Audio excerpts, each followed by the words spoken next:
Hello வணக்கம் வந்தனம் நமஸ்தே நமஸ்காரம்னா நம்ம வீட்டு தாத்தா பாட்டி சாப்பாடு நிகழ்ச்சிக்கு உங்களை அன்புடன் வரவேற்கிறேங்க. என்னடா இன்னைக்கு என்னடா ரொம்ப ரொம்ப ஸ்பெஷலான டே தெரியுங்களா எல்லாருக்கும்?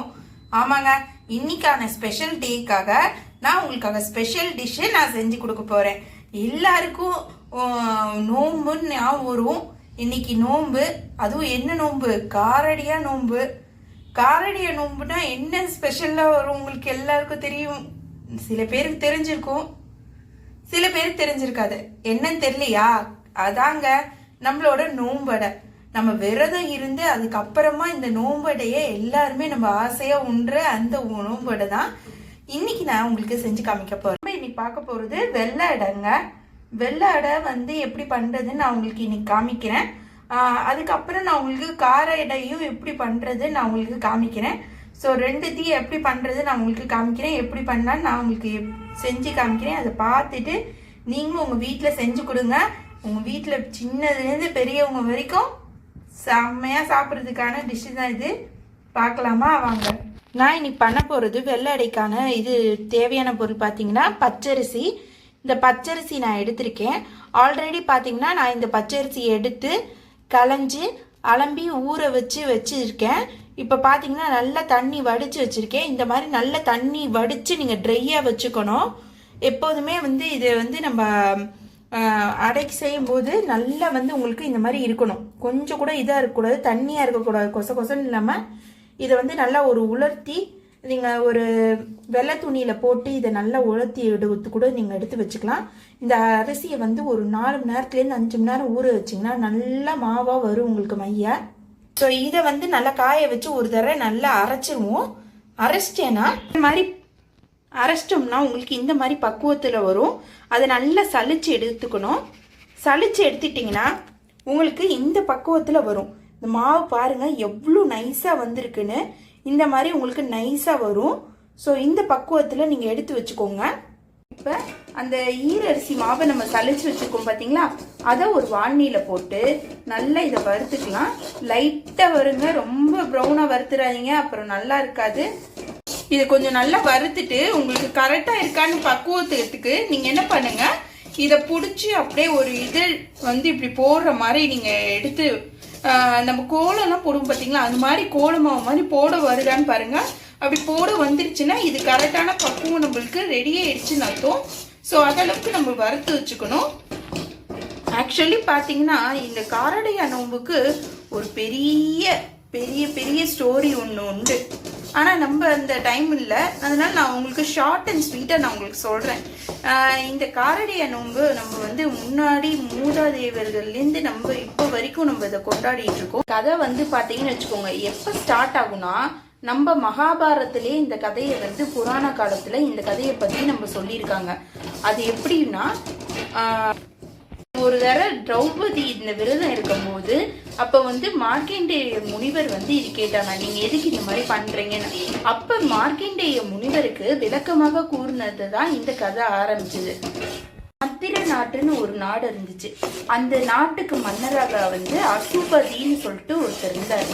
அவர் என்ன பண்ணிருப்பாரு, சூரிய பகவானை வேண்டி அதை வேணும் போது அவருக்கு வரமா கிடைச்ச மகள் தான் நம்ம சாவித்ரி. சாவித்ரி அவர் வேண்டினது முதல்ல என்ன வேண்டியிருப்பாருன்னா, எனக்கு மகன் பிறக்க வேண்டும் அப்படின்னு சொல்லி வேண்டியிருப்பாரு. ஆனா அவருக்கு பிறந்தது என்னமோ பொம்பளைக்குள்ளதான், அதுவும் நம்ம சாவித்ரி தான் அவங்களுக்கு பிறந்திருப்பாங்க. சாவித்ரின்னு பேர் வச்சு இது நல்ல எதல் போட வருது. ஸோ இப்போ நம்ம கோலம் மாதிரி போட்டால் இது மாதிரி வருது. ஸோ அதனால நம்ம இதை ஆஃப் பண்ணிடலாம். அடுப்பை ஆஃப் பண்ணிட்டு கொஞ்சம் ஆற விட்டு நம்ம இதை சலிச்சு எடுத்துக்கலாம். டம்ளர் நீங்கள் இதை ஊற்றிக்கோங்க. நீங்கள் என்ன மெஷர்மெண்ட் கப்பில் நீங்கள் அளக்குறீங்களோ அதே மெஷர்மெண்ட் கப்பில் தான் நான் எல்லாமே இது பண்ணணும், சரிங்களா?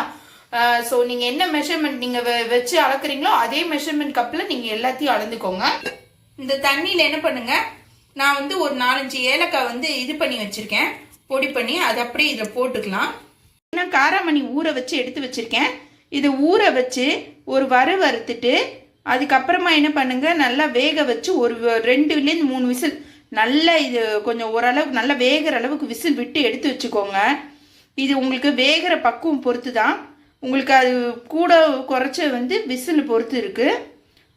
நான் வந்து 2 விசில் விட்டு எடுத்து வச்சுருக்கேன். இது ஓரளவுக்கு நல்லா வெந்துருச்சு, பார்த்தாலே உங்களுக்கு தெரியும். இந்த மாதிரி உங்களுக்கு வந்துடும்.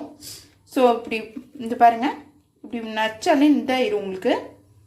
ஸோ இதை வந்து நான் என்ன பண்ணுறேன், ஒரு கைப்பிடி நான் இது போட்டுக்கிறேன்.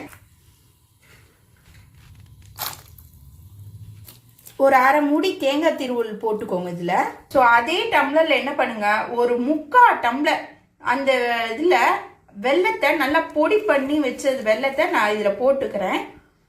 நீங்கள் வந்து மண்டையில் எடுத்துக்கலாம், இல்லை அச்சு வெல்லம் எடுத்துக்கலாம், இல்லை பொடி பண்ண பொடி ஜாங்கிரி வெல்லம் இருக்கும், அதை கூட நீங்கள் எடுத்துக்கலாம். ஆனால் நம்ம என்ன எடுத்துருக்கோமோ மெஷர்மெண்ட்டில் 1 டம்ளருக்கு கொஞ்சம் கம்மியாக இருக்கணும். அதளவுக்கு எடுத்து நீங்கள் இதில் போட்டுக்கோங்க. நல்லா இது போட்டு நல்லா இதோடு சேர்ந்து ஒன்று சேர இது கலந்துக்கலாம். இப்போ நல்லா தண்ணி கொதிக்க ஆரம்பிச்சிருச்சு. இப்போ என்ன பண்ணுங்க, சின்னதாக்கிக்கோங்க, அடுப்பை சின்னதாக்கிட்டு அப்படியே வந்து ஸ்லோ ஃப்ளேமில் என்ன பண்ணுங்க, மெதுவாக அப்படியே கொஞ்சம் கொஞ்சமாக இந்த மாவு வறுத்த மாவு இருக்குது பார்த்தீங்களா, அதை இதில் போட்டு கலரிக்கலாம்.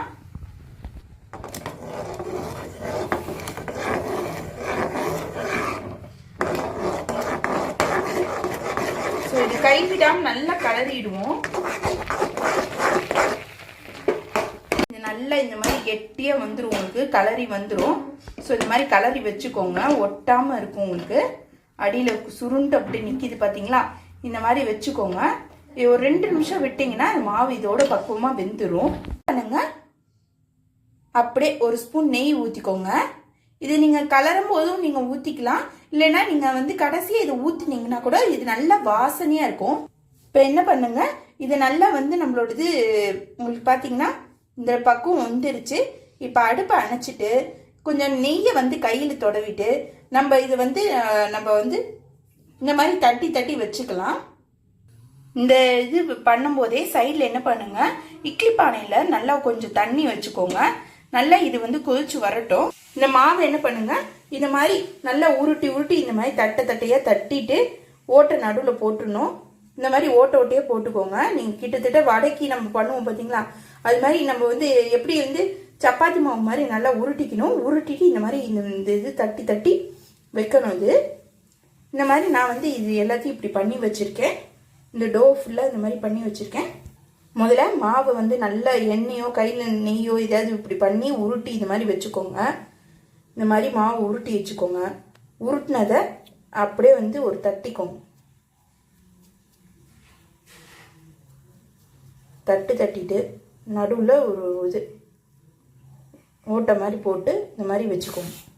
வச்சுட்டு இதை அப்படியே வைக்க வேண்டியதான். இந்த மாதிரி வரிசையாக எல்லாத்தையும் நான் டோ பண்ணி வச்சுருக்கேன். இப்போ நல்லா வந்து ஒரு கொதி வந்துருச்சு. இப்போ என்ன பண்ணியிருக்கேன்னா பிளேட்டில் நீங்கள் வந்து நெய்யை நல்லா ஸ்ப்ளிட் பண்ணி நான் இங்கே எடுத்து வச்சுருக்கேன். ஸோ இப்போ வந்து நான் வந்து வச்சுருக்க டோவெல்லாம் இங்கே வரிசையாக அப்படியே இதில் வச்சிடலாம். இட்லி பானையில் வரிசையை வச்சிடுறேன்.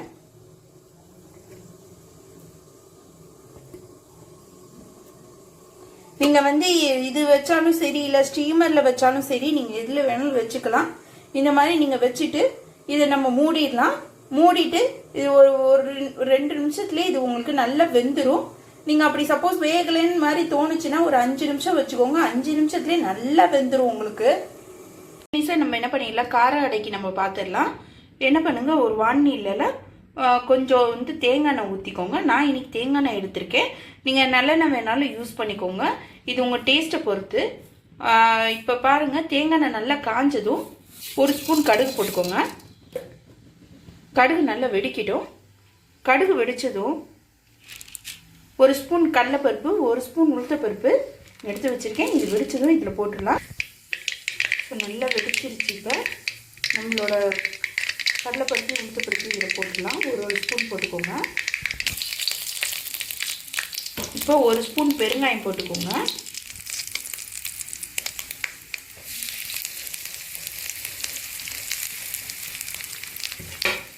இது பொரிஞ்சக்கப்புறம் நான் ஒரு 3 பச்சை மிளகாவை பொடி பொடியை நறுக்கி வச்சுருக்கேன். அதை இதில் போட்டுக்கலாம்.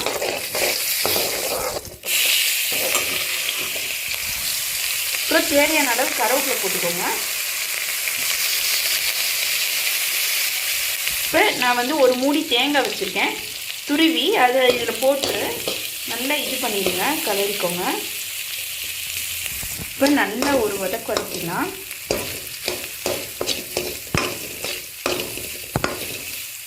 என்ன பண்ணுங்க, நான் இதுக்கு தண்ணி ஊற்றிட போகிறேன். இதுக்கு வந்து நான் இன்றைக்கி 2 டம்ளர் வந்து மாவை வந்து ஏற்கனவே நான் வறுத்து சளிச்சு வச்சுருக்கேன். ஸோ அந்த மாவை நம்ம ஏற்கனவே பார்த்தோம்ல, அதே மாதிரி நம்ம வறுத்து சளிச்சு வச்சுருக்கேன். இப்போ ரெண்டு மாவுக்கு 4 டம்ளர் தண்ணி ஊற்றணும். 4 டம்ளர் தண்ணி ஊற்றினதுக்கப்புறம் நான் ஏற்கனவே காராமணியை ஊற வச்சு ஒரு வறுத்து அதை வேக வச்சு நான் எடுத்து வச்சுருக்கேன். ஸோ அதை வந்து நான் இப்போ இதில் போட்டுறேன். அது ஒரு கைப்பிடி போட்டுக்கலாம். இப்போ இதுக்கு தேவையான அளவு உப்பு போட்டுடலாம். இதுக்கு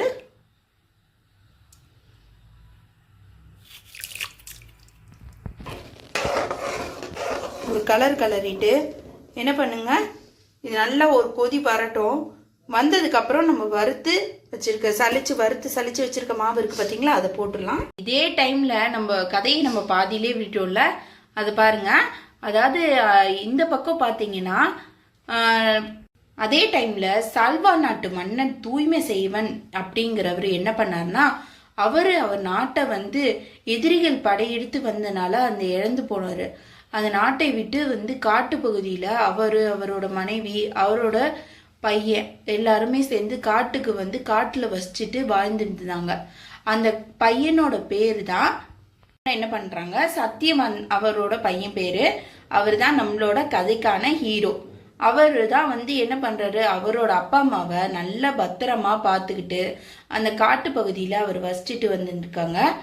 நம்மளோட ஹீரோயினுக்கு என்ன பண்ணியிருப்பாங்கன்னா, நிறைய இடத்துல பொண்ணுக்கு மாப்பிள்ளை தேடி இருப்பாங்க. நிறைய வரன் வந்து பார்த்தாலும் யாருக்குமே வந்து சாவித்திரியை வந்து பிடிச்சிருக்கும். ஆனால் சாவித்திரிக்கு யாரையுமே பிடிக்காதுங்க.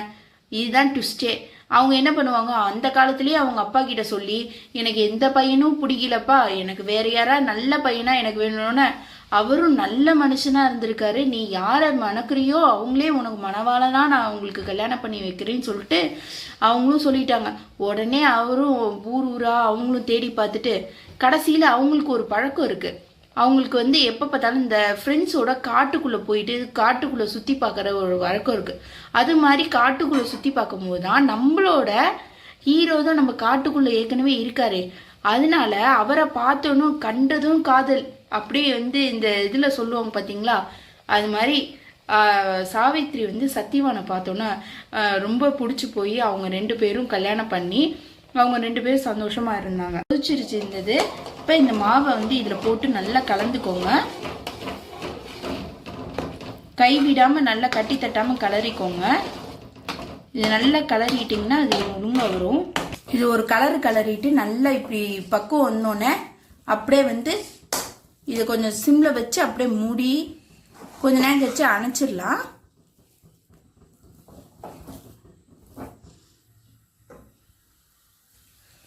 இப்போ பாருங்க நல்லா சுருண்டு வந்துருச்சு. இப்போ என்ன பண்ணுங்க, இதை அடுப்பு அணைச்சிடலாம். பக்குவம் வந்து நல்லா வந்து இட்லி பானையில் நல்லா தண்ணி வச்சு ப்ரீஹீட் பண்ணிக்கோங்க. நல்லா தண்ணி கொதிக்கிடும். இப்போ என்ன பண்ணுங்க, தண்ணி கொதிச்சதும் இதை வந்து தட்டி இந்த மாதிரி வைங்க. இப்போ என்ன ஆச்சுன்னா, சாவித்திரி நம்ம கல்யாணம் பண்ணாங்கன்னு தெரியும். ஆனால் இன்பிட்வீனில் அவங்களுக்கு ஒரு பிரச்சனை வந்துச்சு. என்னடா பிரச்சனை வந்தது, எல்லாம் நம்ம லவ் ஸ்டோரிலையும் பிரச்சனை வர மாதிரி இந்த ஸ்டோரியிலையும் ஒரு பிரச்சனை வந்துச்சு. அது வேற யாரும் இல்லைங்க, நம்ம நாரதர் வந்து என்ன சொல்லிட்டு போயிருப்பான்னா, சத்தியவானுக்கு ஒரு பிரச்சனை இருக்கு, இன்னும் 1 வருஷம்தான் அவன் உயிரோடு இருப்பான், அதுக்கப்புறம் அவன் இறந்து விடுவான்னு சொல்லியிருப்பாங்க. அந்த விஷயத்த சாவித்திரி ஒரு நாள் கூட சத்தியவானை கல்யாணம் பண்ணதுக்கு அப்புறம் சொன்னதே கிடையாது. ஆனா அவளுக்கு கொஞ்சம் கொஞ்சமா அது தெரிய வரும். என்னன்னா, அவன் இறக்கிறதுக்கு 3 நாள் மட்டுமே இருக்கிற தருவாயில அவ என்ன பண்ணுவா, 3 நாளுமே தொடர்ந்து அவ விரதமா இருந்து ஒரு அன்னம் கூட உண்ணாம அவ 3 நாள் விரதம் இருந்து, அந்த விரதம் இருந்தது மட்டும் இல்லைங்க, அந்த சத்தியவானை காப்பாற்றணும் அப்படின்னு சொல்லி ரொம்ப அந்த நைட்லாம் ரொம்ப தூக்கம்லாம் வராம அப்படியே சுத்தி இருந்தாவ. ஒரு 3ஆவது நாள் என்ன பண்ணான்னா, அன்னைக்கு வந்து காலையில விறகு வெட்டலாம் வாங்கன்னு சொல்லிட்டு காட்டுக்குள்ள சத்தியவானோட அவன் வந்து காட்டுக்குள்ள போயிட்டு விறகு வெட்டுறதுக்காக போயிருந்தா. நம்மலாம் இந்த காலகட்டத்துல வந்து காட்டுப்பகுதியில வாழ்வோமா, ஆனா அந்த காலத்துல அவ வந்து காட்டுப்பகுதியில அவ்வளோ பெரிய இளவரசி சத்தியவானுக்காக காட்டுப்பகுதியில வாழ்ந்துட்டு அந்த விறகு வெட்டுறதுக்காக போயிருப்பா. விறகு வெட்ட போகும்போது சத்தியவானும் அவங்களும் சேர்ந்து விறகு வெட்டிட்டு ஒரு இடத்துல ஒரு மரத்தடி நிழல்ல உட்கார்ந்துருப்பாங்க. உட்கார்ந்துருக்கும் போது சத்தியவான் என்ன பண்ணுவாங்க, சாவித்திரி மடியில வந்து தலையை வச்சு அப்படியே படுத்திருப்பாரு. அப்படியே வந்து அவர் உறங்கிட்டாருன்னு நினைச்சு இருந்தபோதுதான் அப்படியே அவர் தன்னை மறந்து அப்படியே தூங்கியிருப்பாரு. தூங்கிட்டு இருக்கும்போது அங்கேருந்து யமதூதன் வந்து இங்க வந்து சத்தியவான இழுத்துட்டு போகணும்னு சொல்லிட்டு அவர் பார்ப்பாங்க. அந்த டைம்ல என்ன ஆயிரும், அவ எங்க படுத்திருக்கானா சாவித்திரியோட மடியில படுத்திருக்கா. அவளோட இருக்கிறதுனால சத்தியவான அங்கேருந்து சுத்தமா கூட்டிகிட்டே போக முடியல. நெருப்பு மாதிரி அவ அப்படி இருக்கிறவகிட்டேருந்து அவ வந்து கிட்டக்கு கூட நெருங்க முடியாம யமதூதன்னா என்ன பண்ணிடுறாங்க, அவ நேரா போயிட்டு யமதர்மராஜா கிட்டேயே, ராஜா இந்த மாதிரி என்னால வந்து கொண்டு போய் நாங்களும் போய் அந்த உயிரை வந்து நாங்கள் எடுக்கலான்னு பார்த்தோம். ஆனா சத்தியவானுக்கு சாவித்திரி வந்து அங்க வந்து ரொம்ப ஒரு பவர்ஃபுல்லான ஒரு இதா இருக்கு, எங்களால வந்து அங்க போய் அவரை கூட்டிட்டு வர முடியல அப்படின்னோடனே என்ன பண்ணாரு, யமனே நேர்ல வந்து டைரக்டா வந்து சத்தியவானை தூக்கிட்டு போயிடலாம் அப்படின்னு சொல்லி டைரக்டா வருவார். அந்த இடத்துல தான் இப்ப சாவித்திரியோட ட்விஸ்டான ஒரு ட்விஸ்ட் இருக்கு. யமதர்மராஜா வந்து சாவித்திரி நீ கொஞ்சம் நாங்க யமதர்மராஜா வந்து என்ன சொல்லுவார்னா, சாவித்திரிய வந்து இழுத்துட்டு போலான்னு சொல்லிட்டு பிளான் பண்ணியிருப்பாரு. அப்ப என்ன சொல்லுவார்னா, சத்தியவான நான் வந்து விட்டு கொடுக்க மாட்டேன், நீங்க வந்து ஏன் எங்கள் 2 பேரும் பிரிக்கிறீங்க, நாங்க உண்மையான காதலராக நாங்க வந்து இந்த உலகத்துல நாங்க வாழக்கூடாதா, இந்த வந்து எங்களோட காதலுக்கு மரியாதையே இல்லையா, நாங்க வந்து கல்யாணம் பண்ணி இவ்வளோ கஷ்டப்பட்டு இது பண்ணியிருக்கோம், எங்களை ஏன் நீங்க பிரிக்க நினைக்கிறீங்க அப்படின்னு சொல்லி யமதர்மராஜா கிட்ட ரொம்ப கெஞ்சி கேட்பாங்க. அப்ப கேட்கும்போது அவர் வந்து நீங்க வந்து உன்னோட பதிபத்தினிய நான் விரதத்தை நான் வந்து ரொம்ப மதிக்கிறேமா, உன்னைய வந்து நினைச்சாலே எனக்கு வந்து இந்த டைம்ல எனக்கு ரொம்ப மன நெகிழ்ச்சியா இருக்கு, நீ இவ்வளோ இது சொன்னது மட்டும் இல்ல உன்னோட கணவருக்காக இவ்வளோ போராடுற அப்படின்னு சொல்லி சொன்னாராம். அவ வந்து சொன்னாராம் யமதர்மராஜா, நான் இழுத்துட்டு போறேன், நான் கூட்டிட்டு போறேன்னா. அவ சொன்னாலாம், என்ன வந்து நீங்க வந்து இவ்வளோ இதுவா பண்றீங்க. அவர் வந்து கொஞ்சம் கொஞ்சமா கூட்டிட்டு போறதுக்கு ட்ரை பண்ணும்போது அப்ப என்ன பண்ணாலாம், அவளும் பின்னாடியே சென்றாலாம். ஒரு 7 அடி நகர்ந்தோன்னா சொன்னாலாம், நீங்க வந்து 7 அடி நகர்ந்தா இந்த நாட்டுல வந்து ஒரு இது இருக்கு, கணக்கு இருக்கு, 7 அடிக்கு பந்தம் வந்து ஒரு உருவாகுதுன்னு அர்த்தம். அது மாதிரி நான் வந்து உங்களை வந்து எங்க அண்ணனா நினைச்சு நான் கேட்கறேன், எனக்கு வந்து என்னோட வாழ்க்கையை வந்து மடிப்பிச்சையா நீங்க கொடுங்கன்னு சொல்லி பிச்சையா கேட்பா. அப்போ அவர் வந்து இந்த தர்மத்தை வந்து என்னால மீற முடியாது, எனக்குன்னு ஒரு கடமை இருக்கு, அந்த கடமையை என்னை ஆற்ற விடு அப்படின்னு சொல்லிட்டு இது பண்ணுவாராம். உடனே வந்து சரி நீ இவ்வளோ கேட்கறதுனால நான் உனக்கு ஒரு வரம் தரேன், உனக்கு என்ன வேண்டுமோ அதை கேளு அப்படின்னு சொல்லி சாவித்திரியிடம் கேட்டாங்களாம். அப்ப வந்து சாவித்திரி ரொம்ப சாமர்த்தியமா ஒரு பதில் சொன்னாலாம். டைரக்டா தன்னோட கணவரை கேட்டா தரமாட்டேன்னு சொன்ன யமன் கிட்ட அவர் வந்து கேட்டது எப்படின்னா, தன்னுடைய மாமனாருக்கு அந்த இது இழந்திருக்கும், அந்த ஆட்சி இழந்திருக்கும், தன் மாமனாருக்கு இழந்த ஆட்சியை திருப்பி கிடைச்சு அந்த ஆட்சியிலே அவருடைய பையன் வந்து ஆட்சி புரிஞ்சு அவருக்கு என்னோட வாரிசு அவருக்கு இந்த இடத்துல ஆட்சி புரியணுங்கிற மாதிரி ஒரு ட்விஸ்டடான ஒரு இது கேட்டிருப்பா. கேட்டோன்னு அவரும் வந்து சரிம்மா அப்படின்னு சொல்லிடுவாரு. அந்த இது வந்து யமனுக்கு டக்குன்னு யோசிக்காம சரின்னு சொல்லிடுவாரு. அதுக்கப்புறம் யோசிச்சு பார்த்தா இவ வந்து கேட்டதே தன்னோட கணவனோட பிள்ளையே தான் இந்த நாட்டுக்கு ஆட்சி புரியிற மன்னனாக ஆகணும்னா, அவளுக்கு இப்பதான் கல்யாணம் ஆயிருக்கு, குழந்தையே பிறக்காத சாவித்திரிக்கு எப்படி அவங்க 2 பேருக்கு உள்ள குழந்தை வரும்? அதுக்கு திருப்பியும் என்ன வேணும், சத்தியவான் வேணும். ஸோ சத்தியவானை திருப்பி அவங்க கிட்ட கொடுத்தாகணும். ஸோ இனி வந்து சாமர்த்தியமாக நீ வந்து பேச்சில் வென்று உன்னோட சத்தியவான நீயே கூட்டிக்கிட்டம்மா அப்படின்னு சொல்லி கூட்டிட்டு கொண்டு போய் இது யமதர்மராஜா விட்டுட்டார்.